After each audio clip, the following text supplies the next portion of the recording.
A lot of people dreaming about future cities, they imagine that actually the solution is sort of flying cars, drones, etc. You go above ground. Trying to dig a hole under LA, a 3D network of tunnels to alleviate congestion. I think one of the most soul-destroying things is traffic.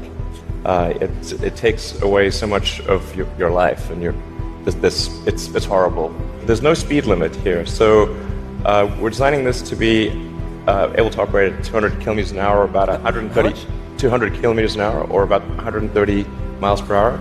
There's no real limit to how many levels of tunnel you can have. So you can go much further deep than you can go up. The deepest mines are much deeper than the tallest buildings are tall.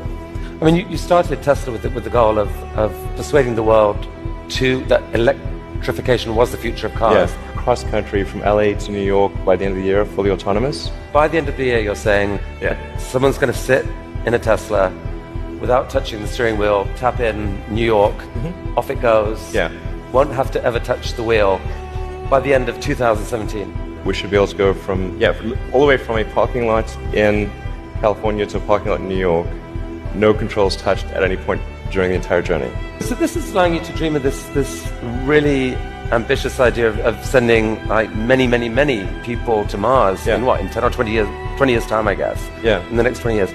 And you've designed this outrageous rocket to do it. Help us understand the scale of this thing. Well, I think visually you can see that's person, the thrust equivalent of 120 747s with all engines blazing. This can take a fully loaded 747 with maximum fuel, maximum passengers, maximum cargo on the 747. This can take it as cargo. You presented recently this interplanetary transport system. This is a scene you picture what in 30 years time, 20 years time? 8 to 10 year time frame. Aspirationally, that's our target. Our internal targets are more aggressive, but I think this vehicle seems quite large, and is large by comparison with other rockets. The future spaceships will be truly enormous. Sustainable energy will happen no matter what. If there was no Tesla, it would have to happen out of necessity. It's tautological. If you don't have sustainable energy, it means you have unsustainable energy. Eventually, you'll run out, and the laws of economics will drive civilization towards sustainable energy inevitably.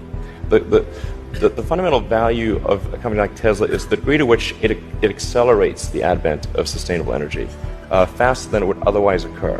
In 1969, we were able to send somebody to the moon. Then we had the space shuttle. The space shuttle could only take people to low Earth orbit.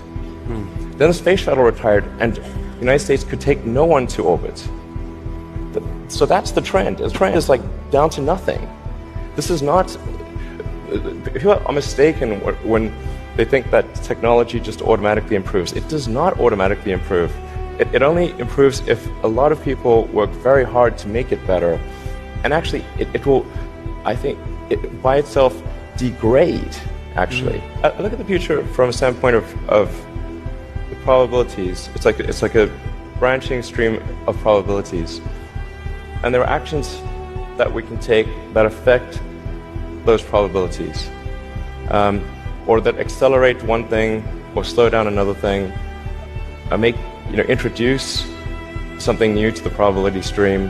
That in your mind you dream this stuff, you dream stuff that no one else would dare dream, or no one else would be capable of dreaming at the level of complexity that you do. The fact that you do that, Elon Musk, is a really remarkable thing. It's important to have a future that is inspiring and appealing. I mean, I just think that there have to be reasons that you get up in the morning and you want to live. Like, why do you want to live? What's the point? What inspires you? What do you love about the future? And if we're not out there, if the future does not include being out there among the stars and being a multi-planet species, I find that it's incredibly depressing if that's not the future that we're going to have. I'm not trying to be anyone's savior. That is not the... I'm just trying to think about the future and not be sad. But you'll tell me if it ever starts getting genuinely insane, right?